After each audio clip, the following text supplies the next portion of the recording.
শুধু বাংলাদেশের ছাত্র জনতার বিপ্লব দেখে নতুন করে আশায় বুক বাঁধতে শুরু করেছেন পাকিস্তান জুড়ে ছড়িয়ে থাকা ইমরান খানের কোটি কোটি ভক্ত অনুসারী। সুদূর পাকিস্তানেও আশ্রে পড়েছে বাংলাদেশের ছাত্র বিপ্লবের ঢেউ। ইতোমধ্যে আইএসএফ তথা ইনসাফ স্টুডেন্ট ফেডারেশনের নেতৃত্বে পাকিস্তানের বিস্তীর্ণ এলাকা জুড়ে বিক্ষোভ শুরু হয়েছে।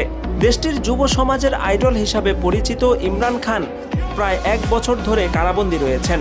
অনাস্থা ভোটের মাধ্যমে তাকে সরিয়ে এখন ক্ষমতায় আছে নওয়াজ শরীফদের জোট সরকার, যারা অনেকের কাছেই চোর হিসাবে পরিচিত। পাকিস্তানের সংবাদ মাধ্যমগুলো জানিয়েছে, লাহোর, রাওয়ালপিন্ডি, ইসলামাবাদ এবং ইমরান খানের পেশোয়ার অঞ্চল সহ পাকিস্তানের বিভিন্ন এলাকায় ব্যাপক বিক্ষোভ দেখা দিয়েছে।